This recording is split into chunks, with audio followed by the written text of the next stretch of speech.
We are studying Vistage, chapter number 4, The Enemy.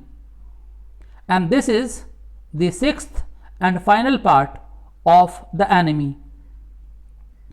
अब तक हमने कहानी में पढ़ा है कि डॉक्टर सादाव ने जनरल को जाकर POW के बारे में सब कुछ बता दिया है।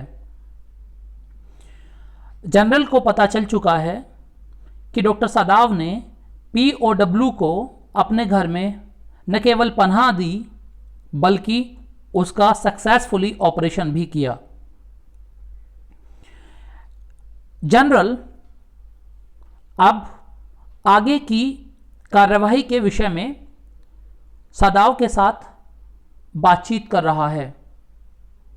जनरल सेज कि अगर तुम्हें उस POW को अपने घर में पनाह देने के जुर्म में पकड़ा जाता है और फांसी हो जाती है तो फिर मेरा क्या होगा।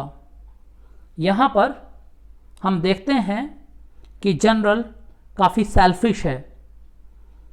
वह जानता है कि अगर डॉक्टर सादाव को कुछ होता है तो उसके भविष्य में होने वाले ऑपरेशन को करने के लिए शायद उतना अच्छा डॉक्टर उसे नहीं मिलने वाला है। हालांकि इसके लिए डॉक्टर सादाव सजेस्ट करते हैं there are other surgeons excellency. Sadao कहते हैं कि ऐसा नहीं है महाराज कि मैं ही एक डॉक्टर हूँ, एक सर्जन हूँ, और भी सर्जन हैं। हालांकि जनरल बोलते हैं कि he did not trust anyone else other than Sadao, कि वो किसी को भी सादाव के अलावा ट्रस्ट नहीं करता। साथ में उन्होंने ये भी कहा कि जो बेस्ट सर्जन हैं जापान के, उनकी ट्रेनिंग जर्मनी से हुई है। उन्होंने जर्मनी से अपनी डिग्रीज ली हैं और जर्मनी के लोग इतने रुथलेस होते हैं कि अगर मैं मर भी गया तो भी वो लोग मेरे ऑपरेशन को सक्सेसफुल घोषित कर देंगे। इट मीन्स उन्हें कोई फ़र्क नहीं पड़ने वाला है मेरी मौत के बाद भी। वो मरने के बाद भी ये बोल देंगे दैट द ऑपरेशन वो successful but the general went dead. और उसके बाद वो दो एलिमेंट की बात करता है। जनरल दो एलिमेंट की बात करता है। Which are those two elements, एक तो है रुथलेसनेस और दूसरा है सेंटिमेंटैलिटी। जनरल साहब बोलते हैं कि जर्मन के लोगों के अंदर रुथलेसनेस है और अमेरिकन लोगों के अंदर सेंटिमेंटैलिटी है। ये दोनों चीज़ें अगर किसी व्यक्ति में हों जापान के, तो अगर वो किसी डॉक्टर में हो, खासतौर से सादाव की तरफ इशारा करते हुए जनरल इस बात को बोल रहा है कि अगर ये दोनों चीज़ें तुम्हारे अंदर हों तो तुम देशभक्ति को नज़र में रखते हुए आराम से उसका मर्डर भी कर देते, उसका कत्ल भी कर देते, और फिर तुम उसका गिल्ट भी अपने मन में नहीं रखते। लेकिन अभी अगर तुम ऐसा करते हो तो तुम्हारे अंदर वो रुथलेसनेस नहीं है, तुम्हारे अंदर सेंटिमेंटैलिटी है। क्योंकि तुम अमेरिका में पढ़कर आए हो तो तुम उसका मर्डर नहीं कर पाओगे, और अगर मैंने करवा भी दिया तो हो सकता है कि तुम उसका बदला मुझसे लो। और बाद में वो क्वेश्चन भी करता है, as a Japanese could you not combine these two foreign elements, he asked. एक जैपनीज होने के नाते क्या तुम ये दोनों एलिमेंट्स अपने अंदर नहीं कंबाइन कर सकते? वो दो एलिमेंट कौन से हैं? रुथलेसनेस एंड सेंटिमेंटैलिटी। सादाव स्माइल्ड। इस बात को सुनकर सादाव मुस्कुराया। आई am not quite sure, he sad. उसने कहा साहब कह नहीं सकता कि ऐसा कर पाऊंगा कि नहीं कर पाऊंगा। But for your sake I would be willing to try excellency. लेकिन अगर आप कहते हैं तो मैं कोशिश करके देख लूँगा साहब। लेकिन ये कोशिश किस चीज़ की है? यहाँ पर आपको समझने की ज़रूरत है, डॉक्टर सादाव को वो जनरल ये करने के लिए कह रहा है कि रुथलेस बनो और जाकर उसका मर्डर कर दो, और उस सेंटिमेंटैलिटी को मत खोना। बाद में जब मेरा ऑपरेशन करना तो उस सेंटिमेंटैलिटी को बराबर रखना, बरकरार रखना अपने अंदर। हालांकि ऐसा दिखाई नहीं दे रहा है कि डॉक्टर सादाव ऐसा कर पाएंगे। He can not be so cruel that he will kill a person without having guilt in his mind. He is a doctor, he is not a killer, and this general is trying to make him a killer, for which he has almost refused in a way by saying that I will try for it. Try means I am not sure whether I can do it or not. Finally, the general shook his head. General ने अपना sir हिलाया. I had rather not be the test case, he said. तो general साहब समझ गए कि ये नहीं कर पाएंगे, तो बोले कि मैं इसे कोई टेस्ट केस नहीं बनाना चाहता, मैं खुद को भी टेस्ट केस नहीं बनाना चाहता कि आप जाके पहले उसे मारो फिर मुझ पे टेस्ट करो कि ऐसा हो पाएगा कि नहीं हो पाएगा. ये किसने कहा? जनरल साहब ने कहा. I would rather not be a test case. He felt suddenly weak and overwhelmed with the cares of his life. और अचानक से जनरल साहब, he felt weak, अचानक से उन्हें कमजोरी सी महसूस हुई. And overwhelmed. Overwhelmed means full of emotions. काफ़ी भावुक से हो गए वो. With cares of his life. उनकी ज़िंदगी में जितनी भी चिंताएं थी उनके बारे में सोचते हुए जनरल साहब काफ़ी वीक महसूस कर रहे थे और काफ़ी भावुक महसूस कर रहे थे उन क्षणों में. As an official in times such as these when repeated victory brought great responsibilities all over the South Pacific. और वो भी ऐसे समय में जब एक के बाद एक जीत हासिल की हो और उनकी जिम्मेदारियां कंधों पर हों. साउथ पैसिफिक की, पूरे साउथ पैसिफिक को जीत लिया था. South Pacific means the part of the Pacific ocean that lies in the southern hemisphere. ये पूरे पार्ट्स पर विक्ट्री हासिल कर ली थी जनरल ने और उन सबको चलाने, उन सबको संभालने की जिम्मेदारी इस जनरल के ऊपर थी. इस सब की जिम्मेदारियों के बारे में सोचते हुए अचानक से जनरल साहब थोड़े से कमज़ोर महसूस कर रहे हैं और ओवरवेल्म्ड भी हैं, थोड़े भावुक भी हैं. It is very unfortunate that this man should have washed up on your doorstep, he said irritably. थोड़े से झुंझल में आते हुए, थोड़े से गुस्से में आते हुए, चिड़चिड़ाते हुए एकदम से जनरल साहब बोले, वाकई ये बहुत दुखद है. इट इज़ वेरी अनफॉर्चुनेट कि ये आदमी बहकर भी आया तो तुम्हारे घर के सामने. अरे ये कहीं भी जा सकता था, किसी और के घर के सामने जाके गिर जाता. ये आया भी सही उस आदमी के सामने जो इसका ऑपरेशन कर सकता था, इसे ठीक कर सकता था. I feel it so my self, सदाव sad gently. सदाव धीरे से बोले, हाँ महाराज, महसूस तो मुझे भी ऐसा ही होता है. ये कहीं और भी तो मर सकता था, इसे मेरा ही घर मिला था. It would be best if he could be quietly killed, the general said. Not by you but by someone who does not know him. बेहतर तो ये होगा, ये सजेशन है जनरल का. जनरल ने बोला इट वुड बी बेस्ट, सबसे अच्छा ये होगा, if he could be quietly killed, अगर उसे चुपचाप खामोशी से शांति से मार दिया जाए. जनरल ने कहा नॉट बाय यू, नहीं तुम्हें नहीं मारना है, but by someone who does not know him, बल्कि कोई उसे ऐसा आदमी मारे जो उसे जानता नहीं है, जिसके उसके साथ सेंटीमेंट्स नहीं हैं, जो उसके प्रति नोन नहीं है, अननोन है, अनएक्वेंटेड है, जो फैमिलियर नहीं है, ऐसा कोई आदमी उसे मारे. I have my own private Assassin's, मेरे खुद के. Who are assassins? Assassins means killers, murderers, and they are professional murderers, killers. तो मेरे खुद के मर्डर करने वाले, प्राइवेट मर्डर करने वाले हैं, प्रोफेशनल किलर्स हैं. Suppose I send 2 of them to your house, मान लो अगर मैं उन 2 लोगों को तुम्हारे घर पर भेज दूं. इस तरह के लोगों को, ऐसे लोगों की ज़रूरत होती है असैसिनेट करने के लिए. आपने पढ़ा होगा जूलियस सीजर में, जूलियस सीजर को असैसिनेट किया गया था. If you kill someone for the political reasons it is called assassination, and for that you need assassins. Suppose I send 2 of them to your house, मान लो कि मैं 2 हत्यारे तुम्हारे घर पर भेज देता हूँ, टू नाइट, आज ही की रात, और बेटर एनी नाइट, ये मान लो किसी भी रात.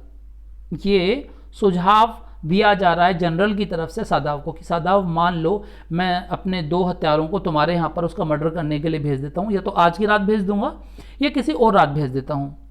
You need know nothing about it, तुम्हें उनके बारे में जानने की कुछ भी ज़रूरत नहीं है. कैसे भेजूंगा, किसे भेजूंगा, कब भेजूंगा, ये सब जानकारी तुम्हें जानने की ज़रूरत नहीं है. इट इज़ नाउ वार्म, अब थोड़ी गर्मी बढ़ गई है, अभी काफ़ी गर्मी है मौसम में. What would be more natural than that you should leave the outer partition of the white man's room open to the garden while he sleeps. इससे अच्छी बात क्या होगी, इससे ज़्यादा स्वभावगत बात क्या होगी, गर्मी काफ़ी ज़्यादा है, कि तुम सिर्फ दरवाजे खुले छोड़ देना, आउटर पार्टीशन, बाहर के दरवाजे खुले छोड़ देना, उस अंग्रेज के जिस कमरे में वो अंग्रेज सो रहा है उस अंग्रेज के कमरे के बाहर के दरवाजे खुले छोड़ देना। और कौन से वाले, जो गार्डन की तरफ खुलते हों, ओपन टू द गार्डन, जो दरवाजे बगीचे की तरफ हों, बगीचे की तरफ से मेरे आदमी घुस जाएंगे, दरवाजे उन्हें खुले हुए मिलेंगे, अंदर जाएंगे, उसका काम तमाम करेंगे, बात खत्म। इतना तुम कर देना कि अब गर्मी बढ़ गई, दरवाजे खुले रहने देना, दरवाजे बंद मत करना। यह सुझाव दिया जनरल ने सादाव को। Certainly it would be very natural, Sadao agreed, in fact it is so left open every night. हाँ बिल्कुल, सादाव सहमत हो गया। सादाव ने कहा हाँ बिल्कुल, इसमें कोई बड़ी बात नहीं है, इट्स वेरी नेचुरल, गर्मी बढ़ गई है, ऐसे में दरवाजे खुले छोड़ना कोई बड़ी बात नहीं है, इट्स वेरी नेचुरल। सादाव सहमत होते हुए बोला in fact it is so left, बल्कि मैं आपको बताऊं कि दरवाजे रात में खुले ही रहते हैं। It is so left open every night, हर रात दरवाजे खुले ही रहते हैं। Good, the general said yawning, general ने ऊपर जमाई लेते हुए कहा, यौन करते हुए कहा कि अच्छी बात है।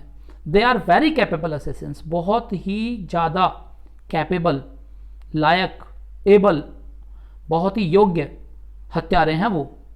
दे make no noise and they know the trick of inward bleeding, बिल्कुल मर्डर करते वक्त बिल्कुल भी शोर नहीं मचाते हैं। सबसे अच्छी बात यह है कि वो इनवर्ड ब्लीडिंग की ट्रिक जानते हैं, खून बाहर नहीं बहता, जिसका भी वो मर्डर करते हैं खून अंदर की तरफ जाता है बॉडी के, बाहर नहीं निकलता है, तो तुम्हारे घर में कोई गंदगी भी नहीं होगी। If you like I can even have them move the body, अगर तुम चाहो तो मैं उनसे कह दूंगा वो बॉडी को भी वहाँ से हटा देंगे, they will move the body. सुबह जब तुम देखोगे तो बॉडी भी नहीं मिलेगी, बॉडी भी हट जाएगी वहाँ से। He left the general's presence, Sadao considered that perhaps would be the best excellency, Sadao ने थोड़ी देर सोचा और बोला महाराज ये तो बहुत ही बढ़िया रहेगा, that would be the best excellency. Thinking of Hana, और ये बात उसने हाना को सोचते हुए बोली थी, उसे पता था कि सुबह जब हाना को उसकी डेड बॉडी मिलेगी तो पता नहीं उसके ऊपर क्या बीतेगी, तो बेहतर होगा कि उसकी बॉडी भी हट जाए वहाँ से।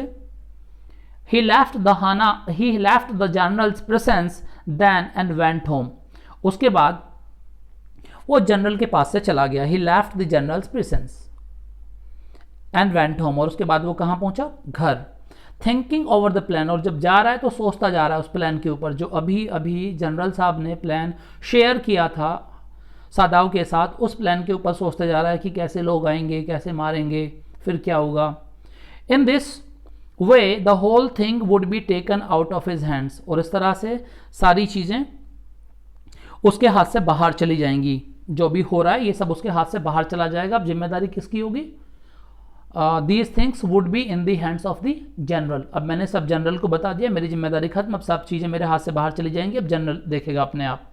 ही वुड टेल हाना नथिंग, उसने सोचा कि हाना को तो मैं कुछ बताने वाला हूँ नहीं, हाना को कुछ नहीं बताऊंगा। Since she would be timid, timid means scared, डरना, क्योंकि वो डर जाएगी। At the idea of Assassin's in the house, घर में हत्यारों की बात जब उसे पता चलेगी तो वो इस बात पर बहुत ज़्यादा डर जाएगी, घबरा जाएगी। And yet certainly such persons were essential in the absolute state such as Japan was, जो मैंने अभी कहा था, ऐसे लोग बेहद ज़रूरी होते हैं। कैसे लोग, these assassins, ये हत्यारे, ये मर्डरर्स, ये किलर्स बेहद ज़रूरी होते हैं किसी भी एब्सोल्यूट स्टेट में। एब्सोल्यूट स्टेट मतलब जिसके ऊपर एक आदमी का राज हो, जिसके पास पूरी ताकत हो। If one has the absolute power that state is absolute state. Specially such states are run by the kings, तो ये जो किंग्स होते हैं, ये जो जैसे कि यहाँ पर जनरल है, उनके लिए बेहद ज़रूरी होते हैं ऐसे असेसियंस, ताकि वो अपने रास्ते में आने वाले लोगों को आराम से चुपचाप हटवा सकें। ठीक उसी तरीके से जैसे अभी ये POW को हटाया जाने वाला है। How else could rulers deal with those who oppose them, नहीं तो और क्या तरीका हो सकता है उन लोगों से पार पाने का, उन लोगों से कैसे डील किया जाए जो लोग सत्ता में बैठने वाले लोगों को अपोज करते हो, मतलब जो लोग जनरल का अपोज करेंगे उन्हें जनरल अपने प्राइवेट असेसन से चुपचाप हटवा देगा रास्ते से। तो इसलिए बेहद ज़रूरी होते हैं ऐसे लोगों के लिए ये प्राइवेट असेसियंस।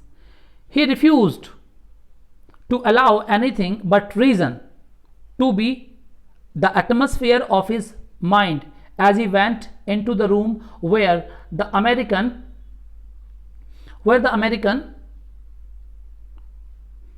was in bed.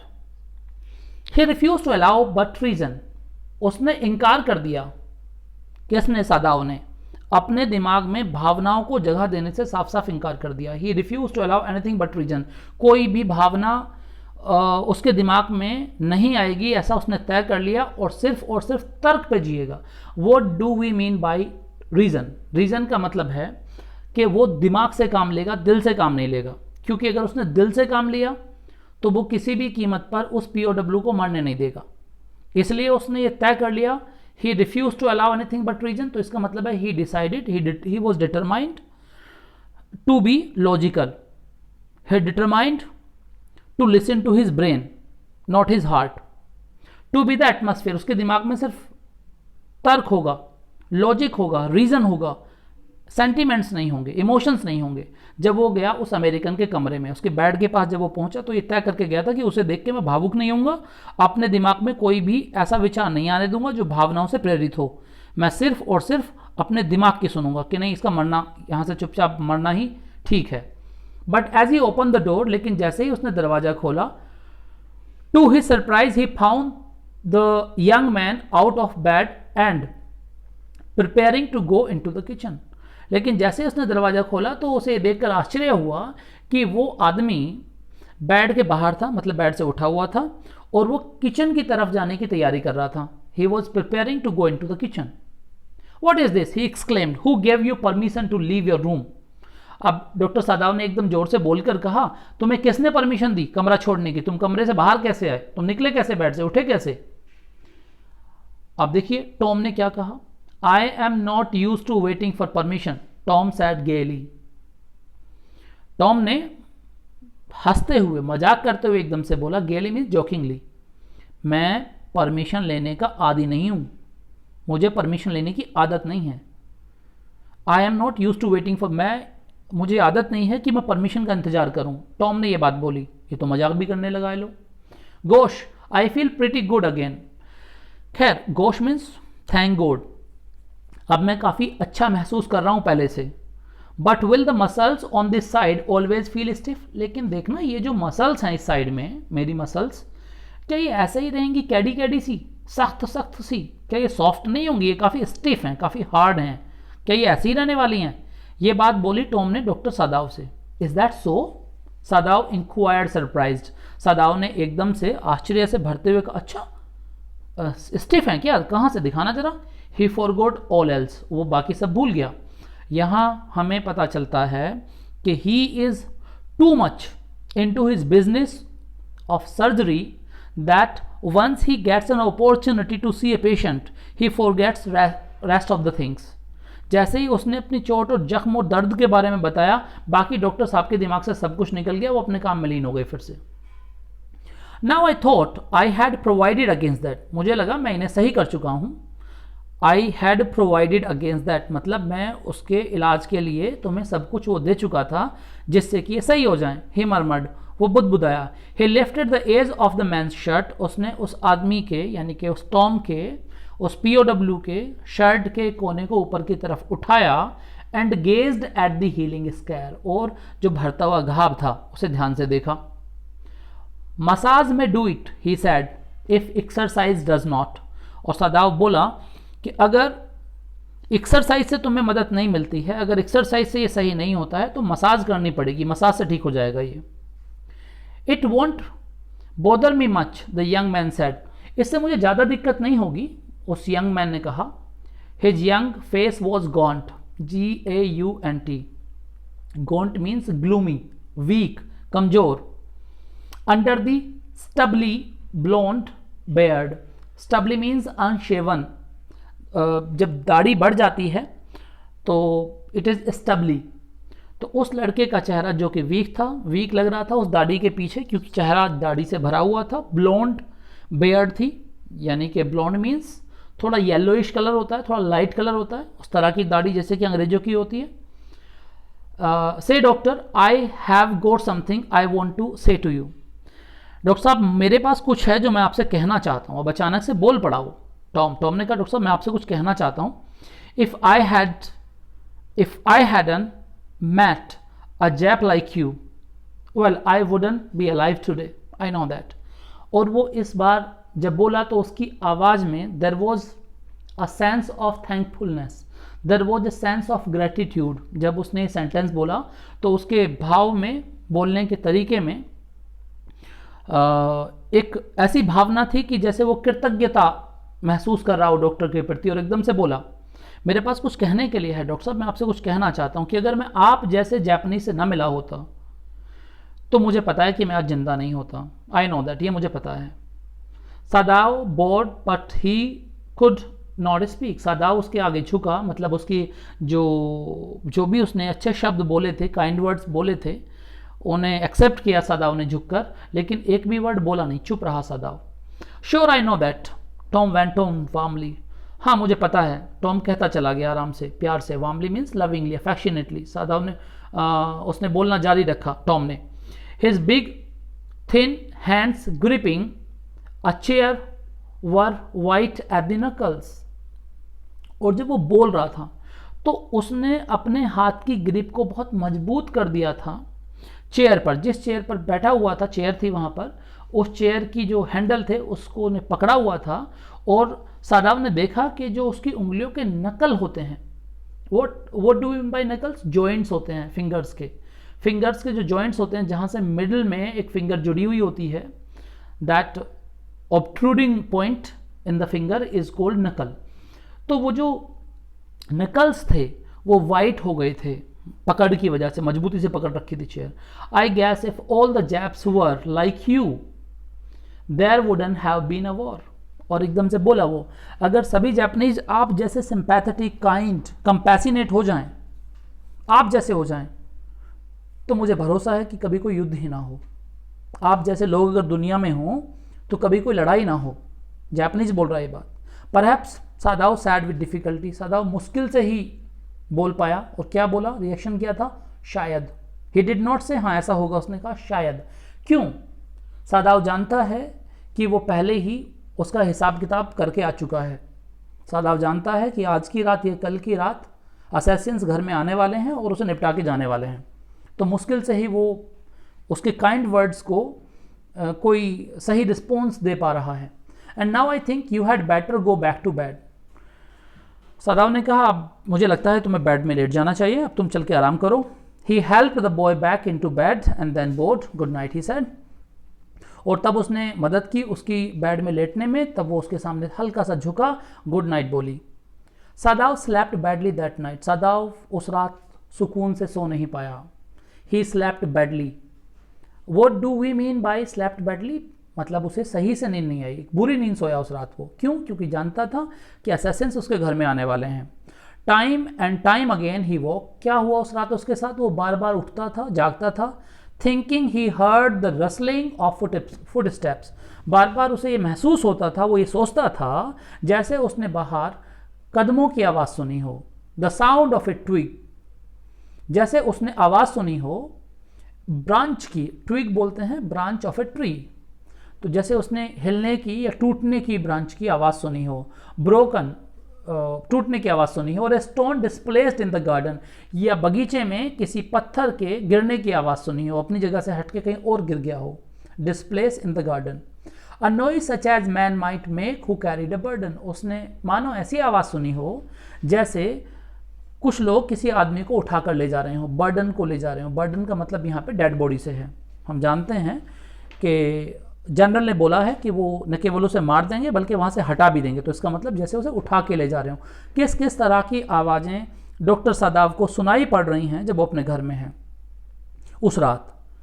कभी वो सुनता है कि रसलिंग ऑफ फुट स्टेप्स, बाहर चहलकदमी हो रही है, कुछ लोग अंदर आ रहे हैं, कभी वो he listens to the sound of a twig broken, और कभी वो सुनता है जैसे कि stone was displaced in the garden, और कभी उसे आवाज़ आती है जैसे some burden is being carried by some people outside there. ये सारी आवाज़ें उसे लगातार सुनाई दे रही थी। The next morning he made the excuse to go first into the guest room. अगली सुबह उसने सबसे पहले बहाना बनाया। क्या बहाना बनाया? एक ऐसा बहाना बनाया जिससे कि वो उस गेस्ट रूम में जहाँ पर वो टॉम सो रहा था वहाँ सबसे पहले जा सके, यानी कि बहाना बना के सबसे पहले उसके कमरे में गया। If the American were gone he then could simply tell Hana that so the general had directed. अगर वहाँ से वो चला गया होगा, उसे साफ कर दिया होगा, वहाँ से वो उठा के ले गए होंगे उसे, तो बाद में वो हाना को आराम से बता देगा कि भैया यही निर्देश थे जनरल ने कहा था, जो किया जनरल ने किया, जनरल ले गया उसे उठा के, उठवा दिया उसे। But when he open the door he saw at once that there on the pillow was the shaggy blond head. लेकिन जैसे ही उसने खोला, दरवाजा खोला जैसे ही, तो उसने देखा कि एक blond head, shaggy blond head, blond again a word which means yellowish hair. अंग्रेजों के बाल थोड़े पीले रंग के होते हैं, तो वो पीले पीले से बाल, सुनहरे बाल कहते हैं इनफैक्ट, तो वो बड़ी, उसकी खोपड़ी पर सुनहरे से बाल थे और उसका सर टिका हुआ था एक तकिए के ऊपर। And he could hear the peaceful breathing of sleep and he close the door again quietly. और डॉक्टर सादा वहीं से खड़े होकर उसकी चैन से आ रही सांसों की आवाज़ को सुन सकता था। तो क्या किया डॉक्टर सादा ने? चुपचाप दरवाजा बंद कर दिया कि लो, ये तो नहीं गया, ये तो यहीं है। He is asleep he told Hana. Hana को उसने बताया कि सोया पड़ा है। He is almost well to keep sleep like that. अब वो ठीक हो गया है लगभग, अब वो सुकून की नींद सो सकता है, इतना ठीक हो गया है। What shall we do with him, Hana whispered her old friend. Hana ने अपना पुराना गीत गाया, आखिर हम करेंगे क्या इसका, क्या करने वाले हैं इसका। Sadao shook his head. I must decide in a day or two he promised. उसने हाना से प्रॉमिस किया कि रुको, 1 या 2 दिन में तय हो जाएगा कि क्या करना है इसका। But certainly he thought the second night must be the night. लेकिन वो अपने मन में सोच रहा था उस समय भी कि दूसरी रात निश्चित रूप से, क्योंकि जनरल ने कहा था 1 या 2 रात में काम करवा दूंगा, तो अब यहाँ पे सदाव सोच रहा है कि जो दूसरी रात है वो पक्की वो वाली रात होगी, जब वो आएंगे, इसका काम करेंगे, उठा के ले जाएंगे। और उस दूसरी रात क्या हुआ? There rose a wind that night. उस रात बहुत तेज हवा चली। And he listen to the sounds of bending boughs. और उसे अंदर घर में साफ सुनाई पड़ रहा था। क्या सुनाई पड़ रहा था? द साउंड्स ऑफ बैंडिंग बोज, कि बाहर बहुत तेज हवा चल रही है और उससे जो पेड़ों की शाखाएं हैं वो झुक रही हैं, वो तेजी से हिल रही हैं। एंड विस्लिंग पार्टीशंस, और जो दरवाज़ा खुला हुआ था, हमें पता है जो दरवाज़ा गार्डन की तरफ खुलता था उसे खुला छोड़ा गया था जानबूझकर, तो वो जब तेज़ हवा चल रही थी तो बहुत ज़ोर से बज रहा था, उसकी बहुत तेज़ आवाज़ आ रही थी, वो सुनाई भी पड़ रही थी डॉक्टर सादाव को। विस्लिंग ऑफ पार्टीशंस, दरवाजे के बजने की आवाज़। ही हाना वॉक टू, अब उन आवाज़ों को सुनकर हाना भी जाग गई। ought we not to go and close the sick man's partition, she asked। और वो एकदम से बोली, क्या हमें जाकर इस बीमार आदमी के दरवाजे को बंद नहीं कर देना चाहिए? किसने पूछा? हाना ने अपने पति से पूछा कि वो दरवाजा बार बार बज रहा है, तो क्या हमें जाकर उसके दरवाजे को बंद नहीं कर देना चाहिए?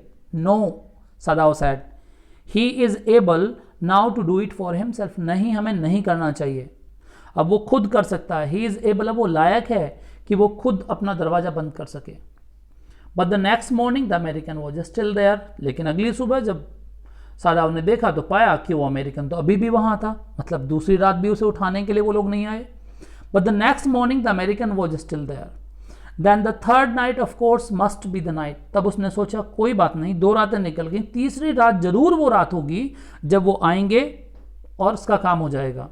The wind changed to quiet rain. उस रात हवा बारिश में तब्दील हो गई, यानी कि पहले हवा थी फिर बारिश भी आ गई। And the garden was full of the sound of dripping Aves. और बगीचे में ऊपर से टपकने वाले पानी की आवाज़ चारों तरफ थी। Sound of the dripping eaves, what do we mean by eaves? It is a part of the roof that meets of overhangs the wall of a building.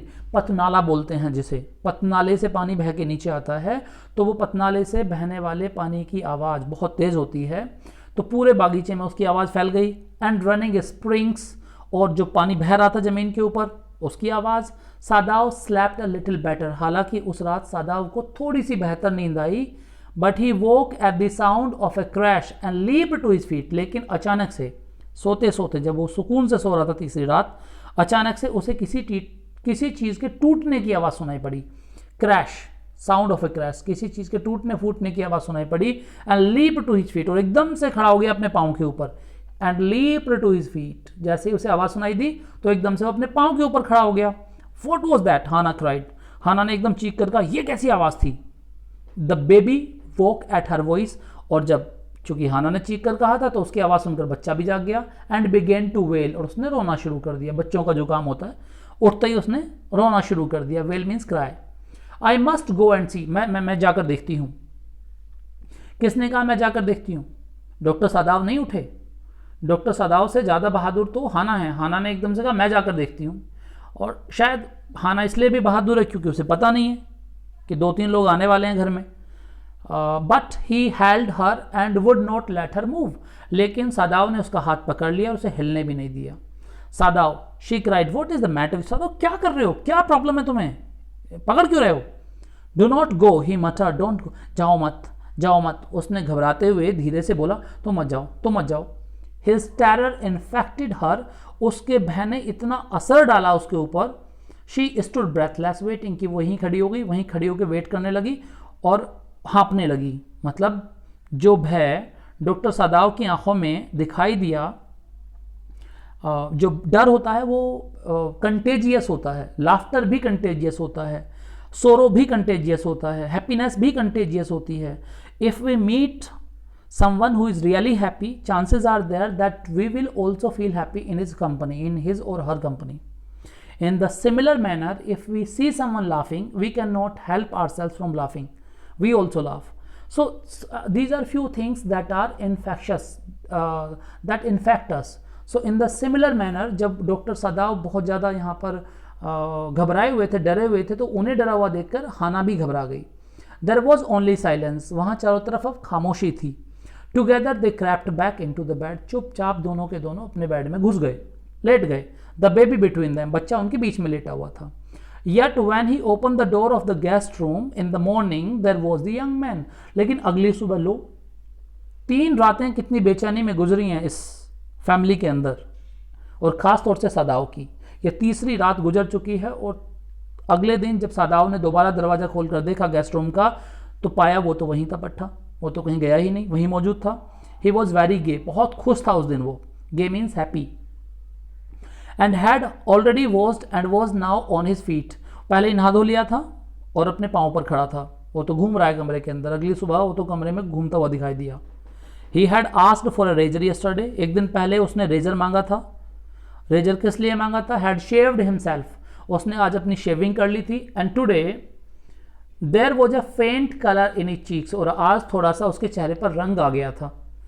ये रंग आने का क्या मतलब है? इसका मतलब है कि अब he was growing healthy now, अब वो थोड़ा सा हेल्दी हो रहा था। उसका जो चेहरा था वो थोड़ा अब लाल होने लगा था, पिंकिश कलर उसके चेहरे पर वापस आ रहा था। I am well, he said joyously, उसने खुश होते हुए कहा, बड़े जॉयस मूड में बोला, अब मैं ठीक हूँ।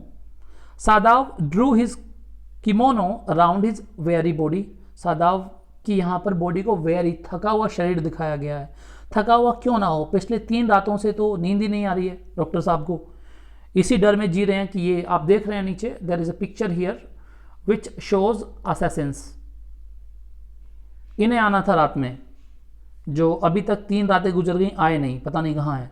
अब डॉक्टर सादाव थोड़े नहीं बहुत ज़्यादा थके हुए हैं, वेरी बॉडी है उनकी। क्यों है? क्योंकि पिछले 3 रातों से वो सुकून से सो नहीं पाए हैं। उन्होंने अपना किमोनो को अपने शरीर के ऊपर खींचा। ही could not, he decided suddenly go through another night, और अचानक से उन्होंने अपने मन में सोचा नहीं, निर्णय लिया। क्या निर्णय लिया? अब एक और रात मैं बर्दाश्त नहीं कर सकता। गो थ्रू मीन्स बर्दाश्त करना। मैं अब एक और रात नहीं बर्दाश्त कर सकता ऐसी।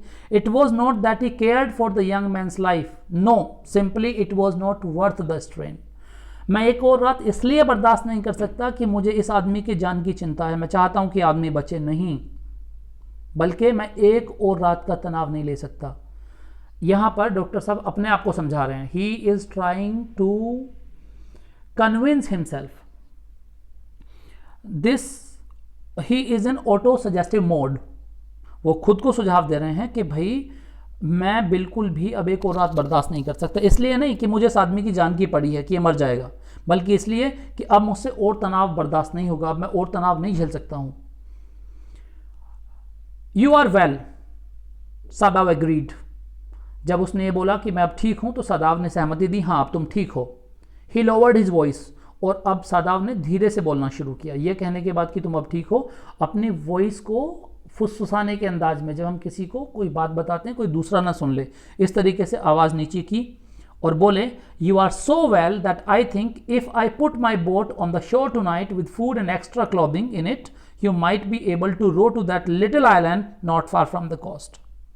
और बोले तुम अब इतने ठीक हो कि अगर मैं अपनी बोट को आज किनारे पर लगा दूं रात को, अगर मैं आज शाम को अपनी बोट को किनारे पर लगा दूं समुद्र के, उसके अंदर थोड़ा सा फूड रख दूं, कुछ एक्स्ट्रा क्लोथ रख दूं, तो तुम उसे आराम से चलाकर यहां से निकल जाओगे, और जो वहां पर दूर आइलैंड दिखाई दे रहा है, इस कोस्ट से दूर सामने जो आइलैंड दिखाई दे रहा है, तुम उस आइलैंड तक आराम से इस बोट को ले जाओगे।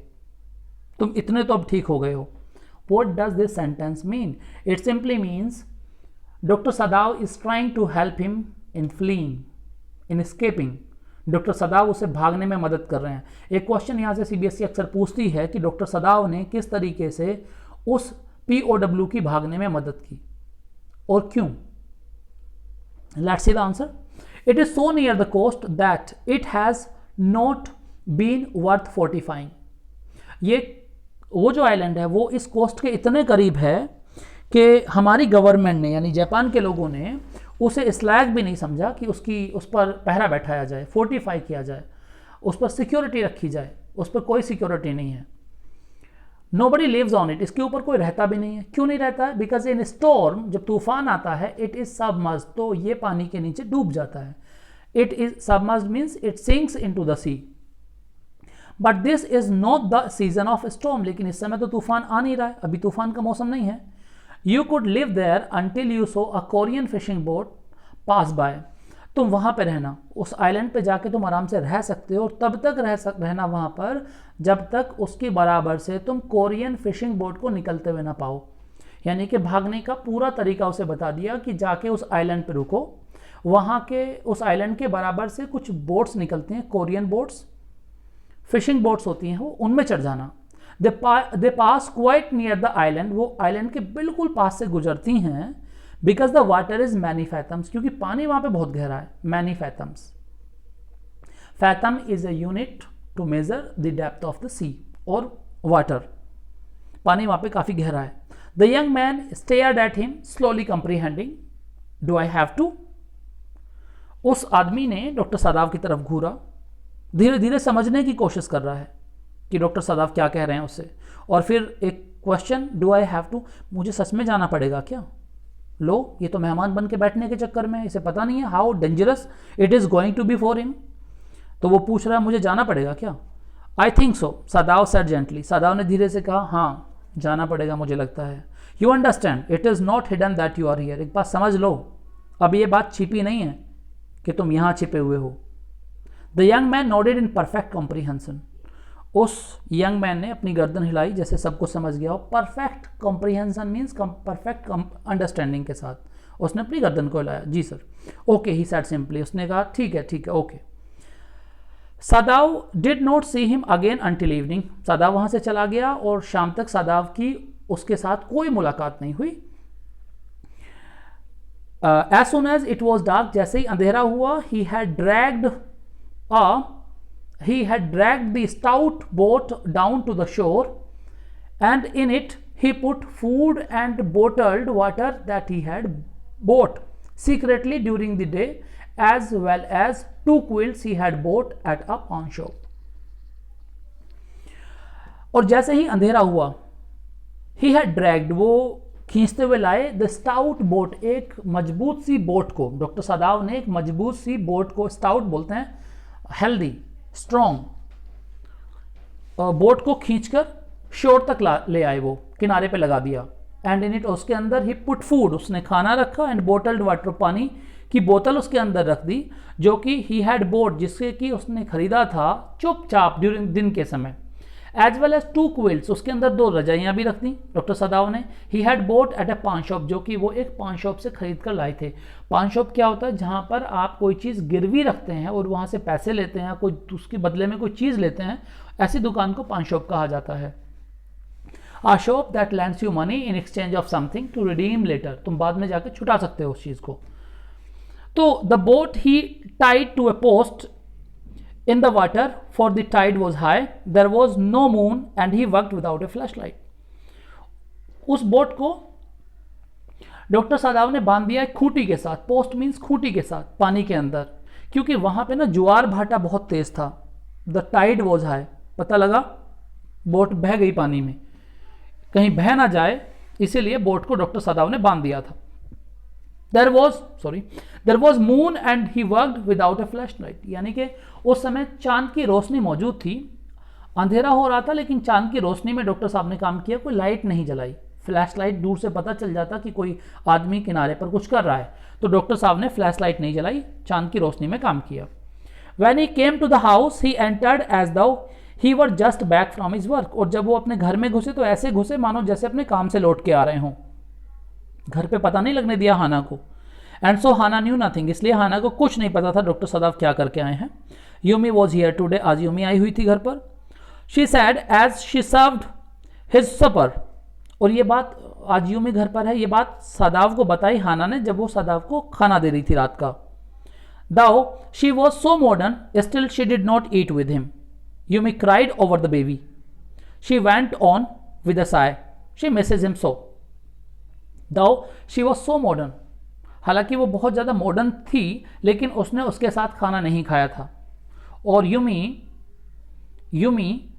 बच्चे के पास जाकर रोई थी, और सुबह सुबह के रोई थी, ये कहते हुए she went on with a sigh mean सुबह सुबह का रोना, she misses him so much, कि उसे बच्चों की बहुत याद आती है, ऐसा कह के वो रोई थी।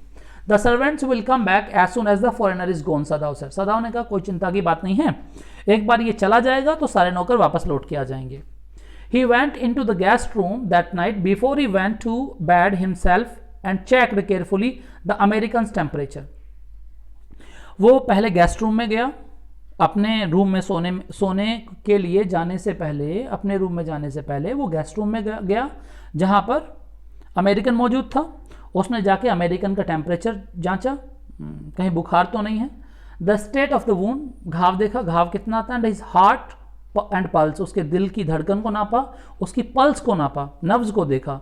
द पल्स वॉज इरेगुलर, थोड़ी सी जो पल्स थी वो तेज थी, नर्व्स थोड़ी तेज चल रही थी, but that was perhaps because of excitement, शायद ऐसा इसलिए था क्योंकि वो एक्साइटेड था, भागने वाला था, क्योंकि 2 लोगों को पता है, डॉक्टर सदाव को भी पता है और उस प्रिजनर को भी पता है कि वो भागने वाला है, तो शायद इस वजह से उसकी पल्स तेज थी। The young man's pale lips were pressed together, उस यंग मैन के जो पीले लिप्स थे, येलो लिप्स, वो एक दूसरे के साथ भिचे हुए थे।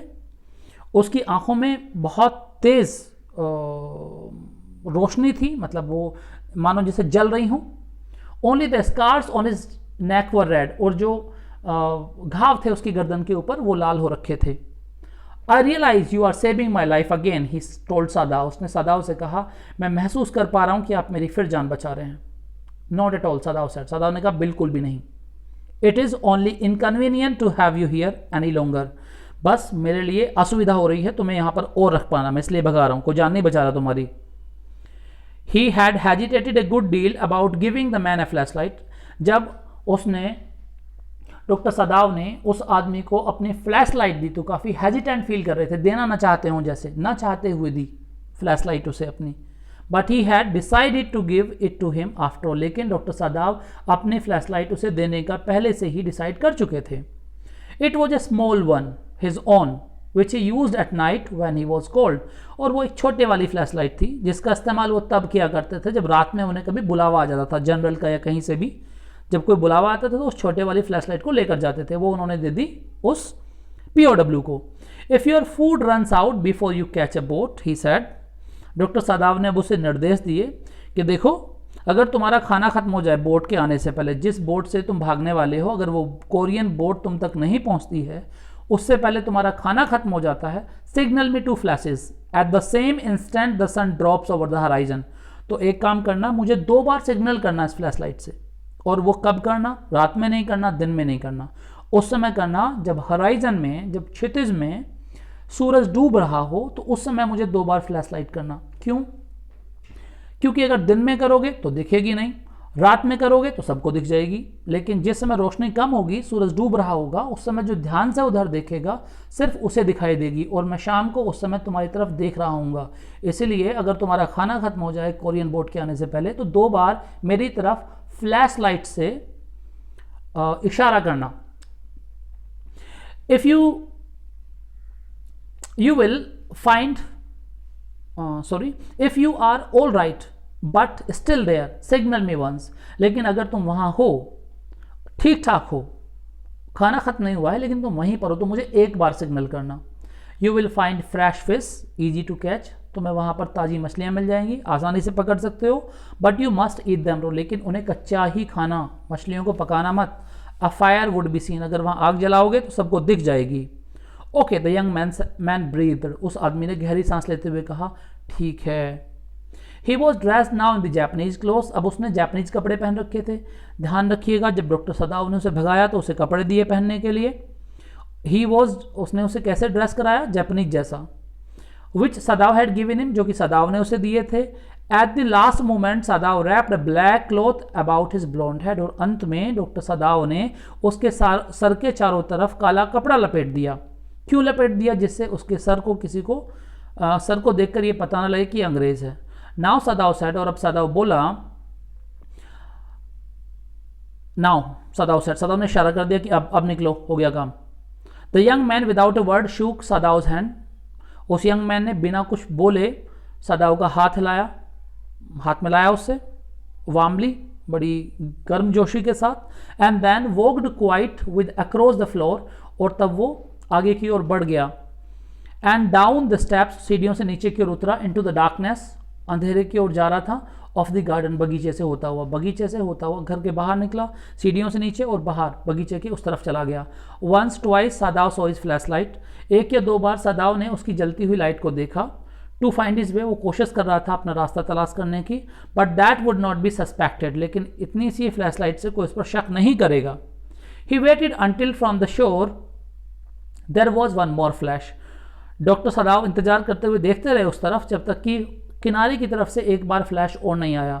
Then he close the partition, तब उसने अपना दरवाजा बंद कर लिया। इसका मतलब वो किनारे पर पहुंच गया है और अब अपनी बोट लेके चला जाएगा। दैट नाइट ही स्लेप्ट, उस रात डॉक्टर सदाव को नींद आई। ये इस पिक्चर में आप देख सकते हैं कि POW अपनी बोट लेकर निकल गया है उस आइलैंड की तरफ। You see the man escaped, now the scene is at general's palace. अब जो हम आगे पढ़ने वाले हैं ये दोबारा से कॉन्वर्सेशन है डॉक्टर सदाव और जनरल के बीच में। You see the man escaped, तो हम कह रहे हो आदमी भाग गया। The general asked faintly, general ने बेहोश होने से पहले, लगभग बेहोशी की हालत में, जनरल साहब स्वस्थ नहीं हैं, बेहोशी की हालत में हैं, अभी अभी शायद उन्हें होश आया है, तो अभी उन्होंने पूछा है, तो हम कह रहे हो कि वो भाग गया। He had been operated upon week before, यानी कि जनरल साहब का ऑपरेशन हुआ है अभी 1 हफ्ते पहले। Now we have to understand here, वो 3 असैसिन्स कभी नहीं आए। उसके बाद डॉक्टर साहब और जनरल साहब के बीच में मुलाकात तो हुई, लेकिन ना तो जनरल साहब ने कुछ पूछा डॉक्टर साहब से और ना डॉक्टर साहब ने जनरल को कुछ बताया। इनफैक्ट जनरल की तबीयत खराब हो गई थी और डॉक्टर साहब को जनरल साहब का ऑपरेशन करना पड़ा। अब ऑपरेशन के बाद 1 हफ्ते बाद होश आया है जनरल को, तब बातचीत हो रही है, तब डॉक्टर सदाव उससे बता रहे हैं कि वो तो भाग गया। 1 हफ्ते पहले ऑपरेशन हुआ था, 1 हफ्ते बाद अब होश आया है इन्हें, और ये एक इमरजेंसी ऑपरेशन था जिसे to which Sadao had been called in the night, जिसके लिए सदाव को रात में बुलाया गया था। यानी कि उसके भागने के बाद डॉक्टर सदाव को बुलाया गया जब डॉक्टर साहब उसे भगा चुके थे तो उसके बाद कॉल गई कि डॉक्टर साहब को बुला कर लाओ, और जब डॉक्टर साहब रात में पहुंचे तो पाया कि जनरल साहब बेहोश थे, उनका ऑपरेशन होना था। तो रात में ऑपरेशन किया। अब ऑपरेशन हुए 1 हफ्ता हो गया है, तो 1 हफ्ते बाद की ये घटना है जब डॉक्टर और जनरल के बीच में बातचीत हो रही है। For 12 hours Sadao had not been sure the general would live, और ऑपरेशन होने के 12 घंटे बाद तक सदाव भी इस बात के लिए पक्का नहीं था कि जनरल बच जाएगा। The gall bladder was much involved. जो ऑपरेशन हुआ था उसमें जो गोल ब्लैडर था, गोल ब्लैडर मीन्स थैली होती है, पित्त की थैली, उसका काफ़ी हिस्सा इन्वॉल्व था, उसका ऑपरेशन करना पड़ा था। पहले शायद हम हार्ट की बात कर चुके हैं, हार्ट नहीं, gall bladder. Then the old man had begun to breathe deeply again and to demand food, और फिर ऑपरेशन हो गया। ऑपरेशन के बाद अब वो होश में भी आ गए हैं, अब उन्हें गहरी गहरी सांसें ले रहे हैं, और उन्होंने खाना भी मांगा है कि खाना लाओ जरा। Sadao had not been able to ask about the assassin, Sadao पूछ ही नहीं पाया था जनरल साहब से असैसिन्स के बारे में कि आपने क्यों नहीं भेजे। So far as he knew they had never come, अब तक बस सदाव को इतना पता था कि वो आए ही नहीं कभी मेरे घर पे। The servants had returned and Yumi had clean the room thoroughly and had burn sulphur in it to get the white man's smell out of it. सारे नौकर वापस लौट आए थे घर के अंदर। यूमी ने कमरा साफ कर दिया था पूरी तरीके से, गेस्ट रूम एकदम साफ कर दिया था, और उस आदमी की स्मेल को उस कमरे से ख़त्म करने के लिए यूमी ने कमरे के अंदर सल्फ़र जलाया था। सल्फ़र हम यूज़ करते हैं हवन वगैरह में भी। नोबडी सैड एनीथिंग, उसके बाद किसी ने कोई बात नहीं की, सारे नौकर आकर अपने काम पे लग गए थे। Only the gardener was cross, थोड़ा सा जो गार्डनर था वो गुस्से में था, क्रॉस मीन्स गुस्से में होना, because he had got behind with his, अब here we have to understand this term is chrysanthemum. Chrysanthemum is a kind of flower, बेल ही होती है एक तरीके से, फूल ही होते हैं क्रेसेंथमम के। तो गार्डनर थोड़ा गुस्से में क्यों था? क्योंकि जो क्रेसेंथमम था उससे पिछड़ गया था गार्डनर, मतलब वो पेड़ को सही से वो उसकी छटाई नहीं कर पाया था, उसको सही से वो देख रेख नहीं दे पाया था जो उस क्रेसेंथमम को मिलनी चाहिए थी। वो तेज़ी से आगे बढ़ गया था और वो पीछे रह गया था, तो इस बात पे थोड़ा सा नाराज़ था कि देखो ये पेड़ की क्या हालत हो गई मेरे पीछे से। But after week Sadao felt the general was well enough to be spoken to about the prisoner, लेकिन 1 हफ्ते बाद सदाव को लगा कि अब जनरल का स्वास्थ्य सही था, और इतना सही था कि जनरल साहब से आराम से सदाव बात कर सकता था उस प्रिजनर के बारे में या फिर उन असैसिन्स के बारे में। यस एक्सीलेंसी ही एस्केप्ड, 1 हफ्ते बाद। Now we get back to the point, बीच में इन्होंने यहाँ पर सदाव के घर के एक सीन को डाल दिया था, लेकिन हम वहीं आते हैं कि 1 हफ्ते बाद जनरल साहब होश में आ गए हैं, डॉक्टर साहब बराबर में बैठे हुए हैं, और डॉक्टर साहब ने बताया कि हाँ वो भाग गया है। जब उन्होंने पूछा अच्छा तुम कह रहे हो कि भाग गया, तो डॉक्टर साहब ने कहा यस एक्सीलेंसी ही एस्केप्ड, हाँ महाराज वो भाग गया। सदाव now said he cuffed signifying that he had not said all he might have said, और जैसे ही सुना जनरल साहब ने कि वो भाग गया है तो वो जोर से खांसे, ये दिखाने के लिए कि काश तुमने ये सेंटेंस ना बोला होता। जनरल साहब को ये सेंटेंस पसंद नहीं आया। जैसे ही डॉक्टर साहब ने कहा हाँ महाराज वो तो भाग गया, तो जनरल साहब की खांसी निकल गई। But was unwilling to disturb the general further, यहां पर काश के उसने बात ना बोली होती, but was unwilling to disturb the general further, लेकिन वो आगे जनरल साहब को और ज़्यादा डिस्टर्ब करने में का इच्छुक नहीं था। सदाव जनरल साहब को और ज़्यादा परेशानी महसूस कराने में इंटरेस्टेड नहीं था। But the old man opened his I suddenly, लेकिन उस बुजुर्ग आदमी ने, उस जनरल ने अचानक से अपनी आंखें खोल दी। डॉक्टर साहब और कुछ नहीं कहने वाले थे, बस इतना काफ़ी था कि महाराजा भाग गया। आगे डॉक्टर साहब ने कोई सफाई नहीं दी और आगे वो बात भी नहीं करने वाले थे, लेकिन अचानक से जनरल ने अपनी आंखें खोल दी। That prisoner he said with some energy, did I not promise you I would kill him for you. वो कैदी, जनरल साहब बोले, वो कैदी हाँ कुछ एनर्जी इकट्ठा करके बोले, मैंने तुमसे प्रॉमिस किया था ना कि मैं उसे मरवा दूंगा तुम्हारे लिए, you did my excellency, Sadao sir. Sadao ने कहा हाँ हाँ हाँ महाराज, आपने किया तो था। Well well, the old man sad in a tone of amazement, so did I. बूढ़ा आदमी बड़े ही आश्चर्यचकित, बड़े अमेजमेंट तरीके से बोला, सो डिड आई, हाँ मैंने किया तो था, but you see I was suffering a good deal, लेकिन तुम देख रहे हो ना मैं बहुत कष्ट में था। सदाव तुम देख रहे हो ना मैं बड़ी परेशानी में था यार। The truth is I thought of nothing but myself, सच तो यह है कि मैं अपने से बाहर को सोच ही नहीं पाया। In short I forgot my promise to you, सच कहूँ ना यार मैं वो प्रॉमिस भूल गया, जो प्रॉमिस मैंने तुमसे किया था कि मैं मरवा दूंगा उसे चुपचाप, उस प्रॉमिस को मैं भूल गया। और भूल इसलिए गया क्योंकि मैं अपने में बहुत व्यस्त था, मैं बहुत कष्ट में था। आई वंडर्ड योर एक्सीलेंसी, मैंने सोचा था महाराज, ये मुझे लगा हाँ ऐसा हुआ होगा। आई वंडर्ड, मैंने सोचा था महाराज कि ऐसा ही हुआ होगा, आपके दिमाग से निकल गया होगा। It was very careless of me, मेरी बड़ी लापरवाही थी यार, ये मुझसे बहुत बड़ी लापरवाही हुई है। द जनरल ने कहा, जनरल ने तो सारा ब्लेम अपने ऊपर ले लिया। जनरल ने कहा यार मेरी बड़ी लापरवाही है, but you understand it was not lack of patriotism और डिरेक्शन ऑफ ड्यूटी। लेकिन सादाब तुम समझते हो ना, ये मैंने इसलिए नहीं किया कि मेरे अंदर देश के प्रति वो पेट्रियोटिज्म की भावना नहीं है। पेट्रियोटिज्म मीन्स देश प्रेम, डिरेक्शन ऑफ ड्यूटी मतलब कर्तव्य के प्रति लापरवाही। ना तो ये इसलिए हुआ है कि मेरे अंदर देश के प्रति प्रेम कम है, ना मैंने इसलिए किया है कि मैं अपने कर्तव्य के प्रति लापरवाह हूं, बल्कि ये क्यों हुआ मुझसे। He looked anxiously at his doctor, उसने डॉक्टर की तरफ बड़ी चिंता से देखा। इस समय जनरल साहब फंसे हुए हैं। जनरल साहब को लग रहा है कि मेरी बेवकूफ़ी हुई है, मेरी गलती रही है, मेरी वजह से वो आदमी भाग गया। If the matter should come out you would understand that, wouldn't you, अगर ये बात खुल जाती है सादाव तो तुम तो समझ जाओगे ना यार ये किस वजह से हुआ, ये मैंने जानबूझकर तो नहीं किया। सर्टेनली योर एक्सीलेंसी, बिल्कुल महाराज, क्यों नहीं समझूंगा, सादाव ने कहा।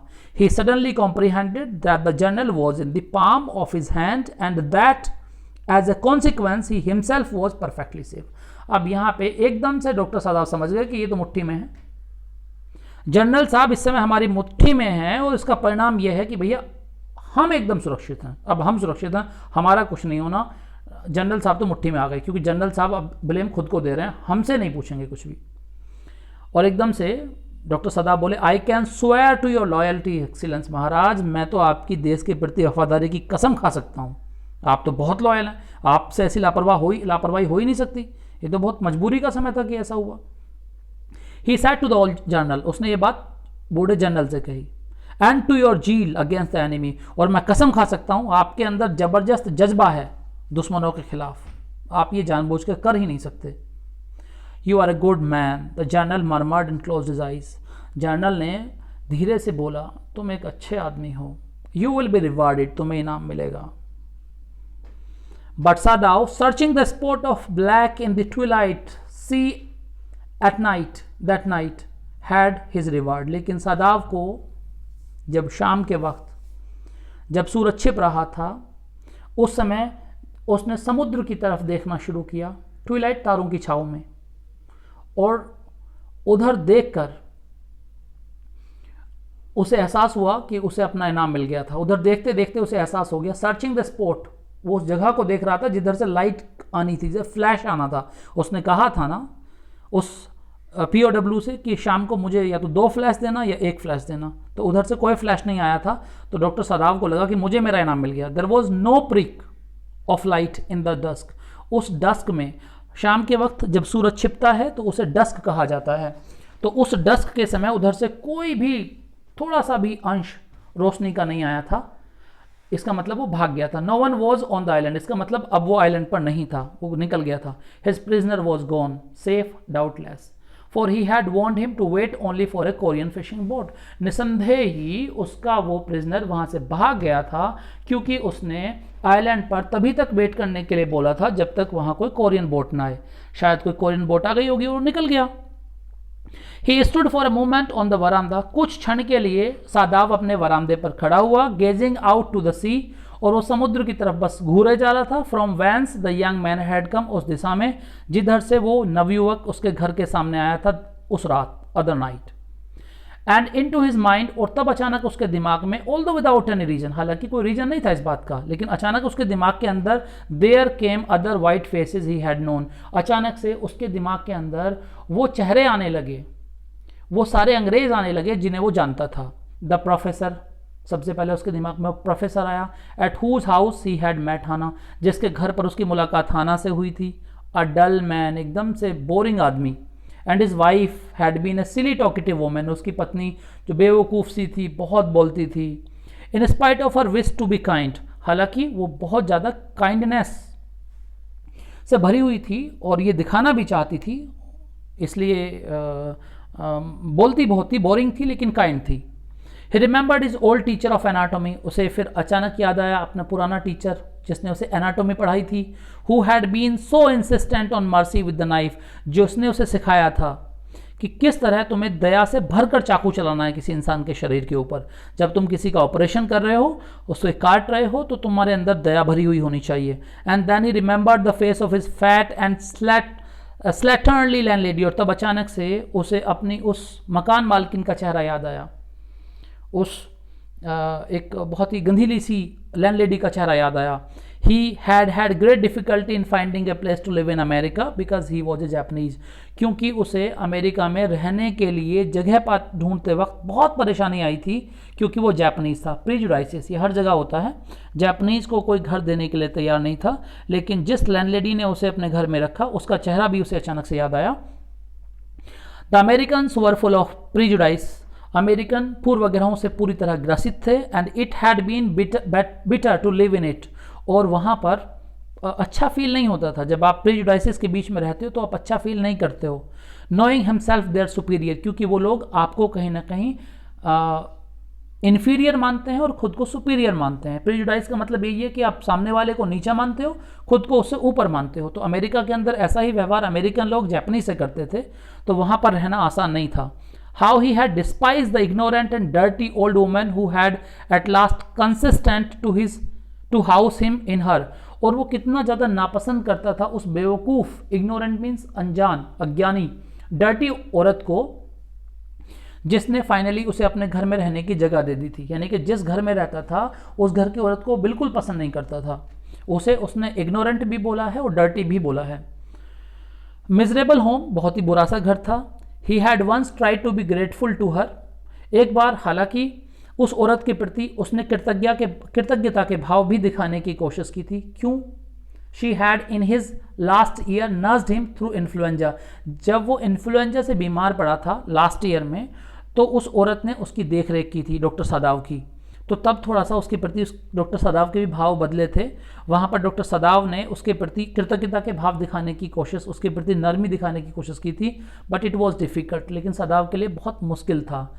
For she was no less repulsive to him, क्योंकि उसके अंदर भी सदाव के प्रति कम नफरत नहीं थी। इनर काइंडनेस, उसकी दया के बावजूद जो वो दया दिखा रही थी, दया के अंदर भी रिपल्सिव के भाव, नफरत के भाव साफ दिखाई देते थे।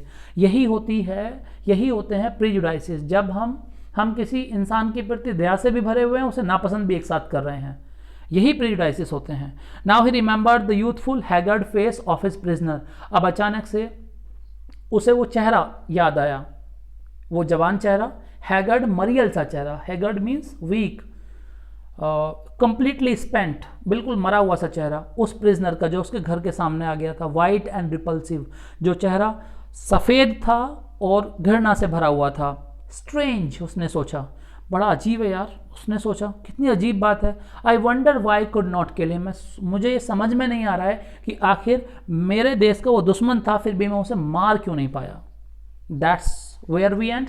Now we will come up with a new video in which we will discuss the important point of the complete chapter along with note making. Thank you.